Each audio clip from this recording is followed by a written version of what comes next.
The new Ivies. That is the topic of today's video. My name is Craig Meister. I'm a college admissions coach. You can learn more about me and how you can work with me one-on-one throughout the entire college admissions process on my website, which is collegemeister.com.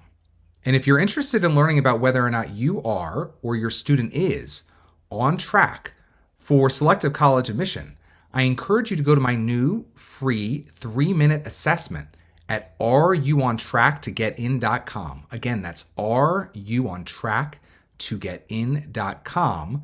Your results will be emailed to you right away, and they will help you determine whether or not you are or your student is on track for selective college admission in the United States of America. So you may have heard a lot of people banding about this terminology. Oh, this is a new Ivy, or these are the new Ivies, and they're different publications writing articles about the new Ivies or the new in-demand colleges. What they're referring to when they refer to Ivies, by the way, for those who may not know, there are 8 colleges in the United States that are part of an athletic conference known as the Ivy League. And these colleges also are quite prestigious in many circles, social circles. They have a cachet about them. They're old. They're venerated by many, many individuals. And so many other colleges compare themselves to the Ivies. And many individuals are enamored with the Ivies, the Ivy League schools. But ultimately, it's an athletic conference. And those schools, though, do happen to be highly selective, meaning just they get thousands of applications, and they reject the vast majority of them for, those who are applying as first-year applicants. The vast majority are being rejected. And so there is this air of selectivity and eliteness surrounding the Ivies. And this has always been the case, but particularly this has been the case over the last 25 years when higher education has become so commodified and such a status product, really, in the United States and frankly around the world. These schools have benefited from that greatly. So when you hear people talking about the new Ivies, usually it's to get clicks and to just create a list of schools that sort of offer some alternative to the Ivy League institutions, but have a lot of the benefits, but maybe fewer of the drawbacks of what are perceived to be drawbacks by whoever the author is of that article or that piece when referencing the Ivy League institutions. Here's the deal. The new Ivies are the Ivies. The only Ivies that exist are the 8 Ivies. They're Ivy League schools. They're Penn, there's Princeton, there's Brown, there's Columbia, there's Cornell, there's Yale, there's Harvard, and there's Dartmouth. Those are the Ivies. They're going to continue to be the Ivies. That's the Ivy League. While in some social circles, the Ivies have lost a lot of cachet over the last couple years and over the last 5 to 10 to 15 years, that has been fully, if not completely eclipsed by other social circles that find the Ivies to be more attractive than ever. So all in all, the Ivies are quite in demand, and frankly, much more in demand today than they were 10, 15, 20 years ago. So the Ivies are the Ivies. When you read articles about other institutions, I'm not saying the other institutions are not better than the Ivies in some ways for you. This is why it's so important not to get caught up in the arms race / status race that is the college admissions process from the perspective of a very superficial participant. You need to take part as a player that cares about you and your unique goals and your needs and your wants and your interests academically and your budget and all these other things, as opposed to worrying about what other people project upon you or how you want to impress other people on Instagram or whatever it is you're doing to impress people. So for some people, the Ivies make a lot of sense to apply to because they offer the programming, the experience that the student wants and the family wants for their student. For other people, the Ivies never made sense and will continue to not make sense. Now, again, at the periphery, the Ivies may have made sense for a family 5 years ago, but now that Johnny or Janie is in 11th grade and they're looking at the current situation in the Ivy League and the life in those campuses and the academic atmosphere and the culture of those campuses, For some families, the Ivies are no longer so exciting of an option. But again, for every person that finds that to be the case, there are new families that are finding the Ivies to be more attractive than ever, whereas 5 years ago, those families may not have been attracted to the Ivies. Now they're much more attracted to the Ivies. So, tides come in, they come out, changes in demographics, changes in value systems. As the Ivies have evolved institutionally and priority-wise, they are attracting new people and they're repelling new people at the same time.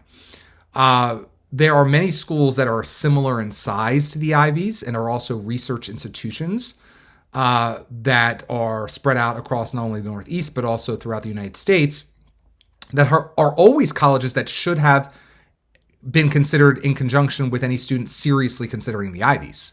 And they continue to be the case. But, why are the Ivies on the outs with certain people? Why are these articles being written? They're mainly being written for three reasons. I want to sort of dissect it. The three reasons are as follows. During COVID-19, the United States in particular, certain social influencers, people who have status in different circles, moved. They moved out of the Northeast in many cases, or the upper Midwest, and they moved south.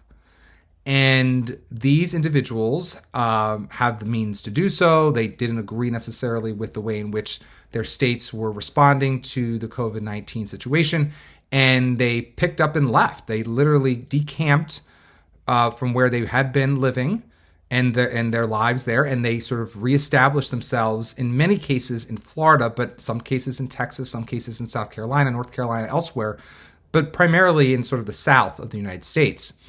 For that sort of group of individuals, this all again started in 2020, 2021.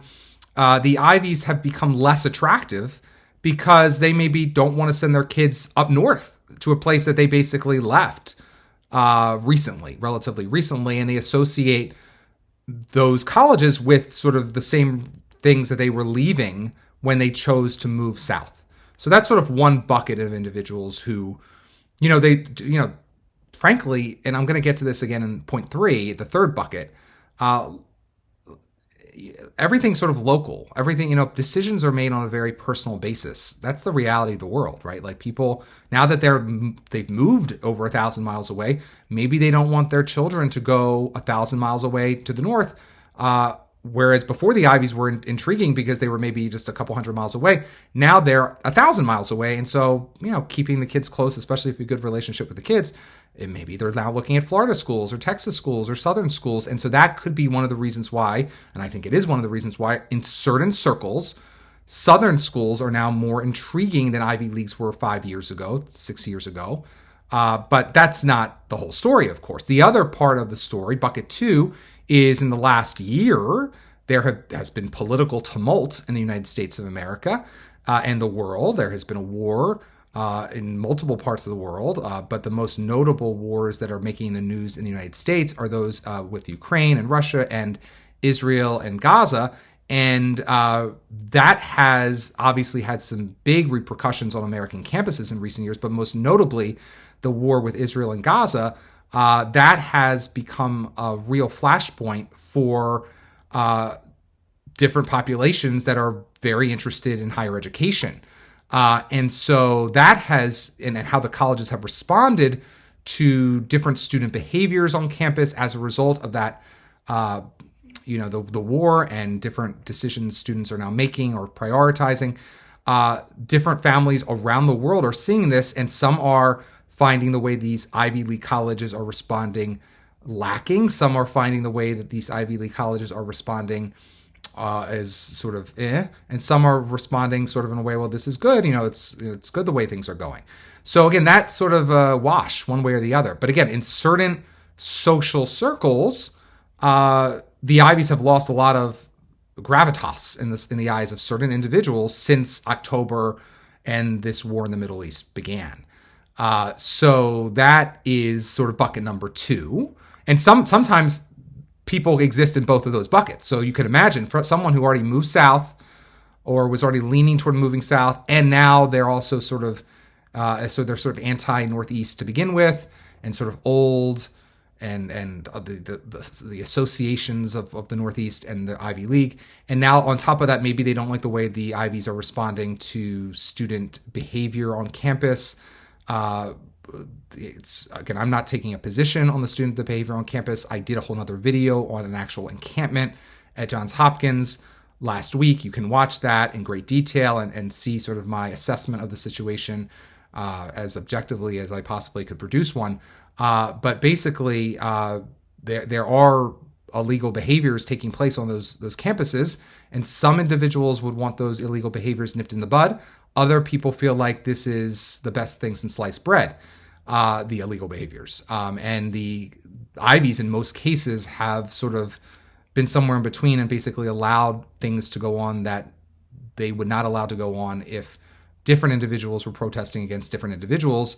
And that's just obviously true based off of the past experiences of these institutions and how they've responded to past disturbances on their campuses, past speakers on their campuses, past confrontations or conflicts on their campuses. You can just look it up. This is objective fact. So you can imagine, again, individuals there are sort of two strikes against the Ivies in certain social circles. And then the third group, frankly, and again, this is, I think, the largest group. And so, again, that second group, by the way, they're also sort of looking south because the South is associated with newer, younger, more state universities, South and West, as opposed to private institutions. And so there's more sort of legislation and laws and sort of checks and balances once a state is involved in running an institution as opposed to a private institution like an Ivy League school is. Then the third bucket that is causing sort of this sort of buzz around new Ivies is, frankly, again, most people are provincial. Even if you like to think of yourself as cosmopolitan, and so, you live in an urban area and you go to the latest shows and read the best news, and most people, whether they live in the city or the country, the north or the south, the west or the east, the United States or somewhere on the other side of the world, most people are provincial. And what I mean by that is they make decisions based on who they know, what those people are doing, if they trust them, if they like them, if they want to be like them.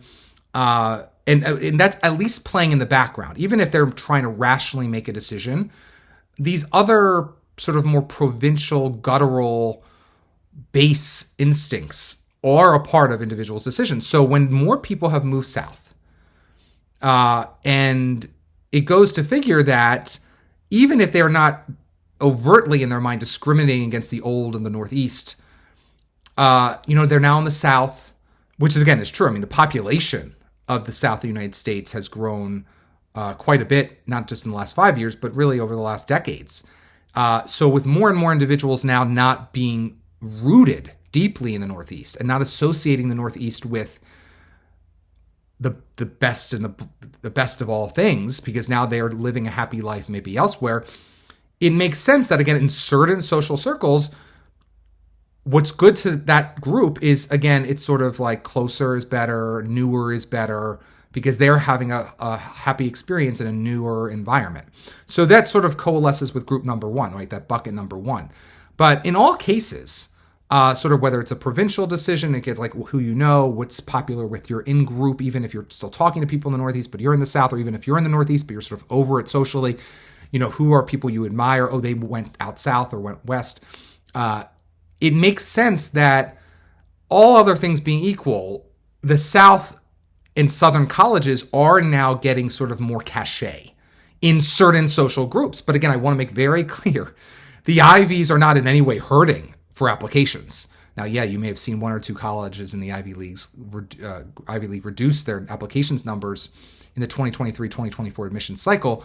That's basically a couple cents here and there relative to the overall massive number. Thousands of people are applying to these colleges still, and they're going to get more and more every year, especially now that certain people are hearing that, the Ivy League colleges got 3 or 5% fewer applications. You can bet that Ivy League college is going to get more next year. Now, again, it's possible they'll all go down a little bit because there's been a lot of bad press for the Ivy League schools in the 2023-2024, time frame.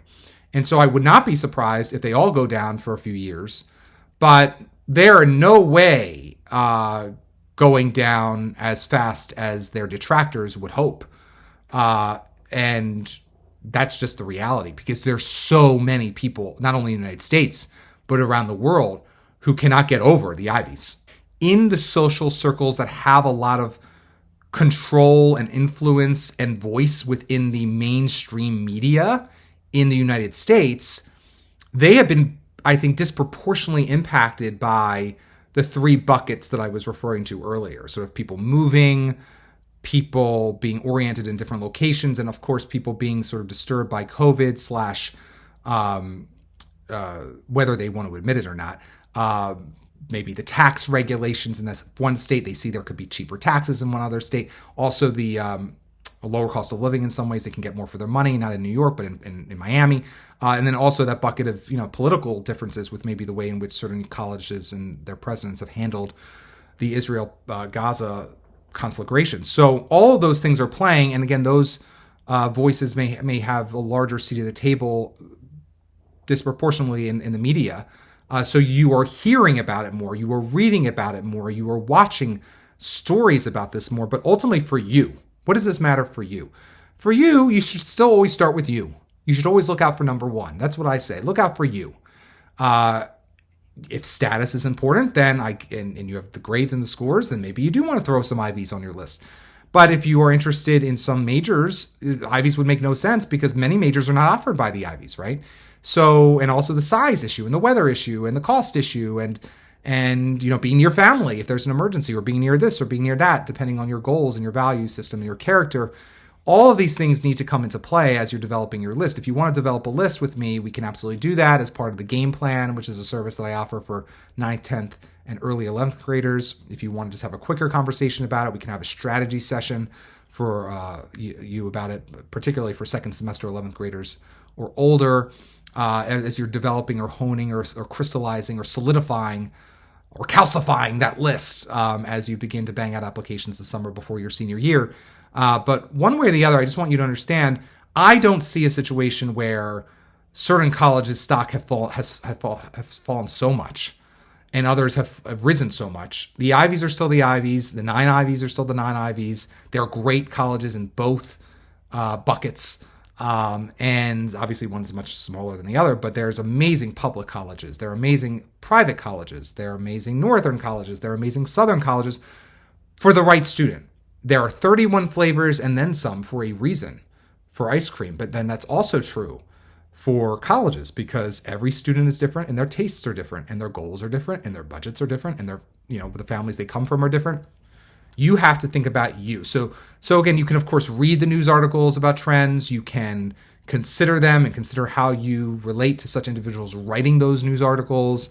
And if you see yourself like them or wanting to be like them, then I guess you should follow what they're saying. But and follow their value system. But you should always sort of be very skeptical of me too. You should be skeptical of everyone. You should gather all this information and then ultimately make a considered choice about where you want to go based off of myriad factors, not just who are the new Ivies or who are the old Ivies. Everything does not, it's like a heliocentric atmosphere. It's not like an Ivy-centric world where everything has to be compared to the Ivies at all times. I know that is the way it is for some very status conscious individuals, some of whom I love and work with. That's okay. But I always try to bring individuals back down to, okay, the practicality of this list versus sort of the dreaminess or chasing a shiny object element of this list. The Ivies have some very great strengths, and the Ivies have some very great weaknesses. And so that's always been the case. And so that's something that not everyone's always wanted to hear or believe, but it's always been the case. And so maybe it's just more being aired out in the public domain now because of news reports related to Israel or Gaza or COVID or this president's pay or this scandalous political event or this particular way in which someone was not afforded due process in a dorm. All of this is very fair, and you should consider all of it. But I think ultimately that is all valuable, but then you have to go back to your corner and you have to think what is in your best interest.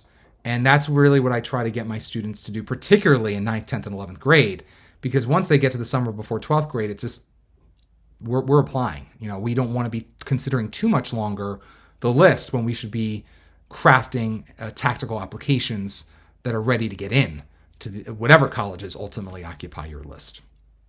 Okay, so I aired that out. There are no new Ivies. That's the end of the story. The Ivies are the Ivies, and the others are lovely too. If you enjoyed this video, please consider subscribing to my channel and also give it a thumbs up if you want to work with me throughout or even just for part of the college admissions process. Please go to my website, which is collegemeister.com. Until next time, stay safe, stay well, and most importantly, stay stress-free throughout the entire college admissions process.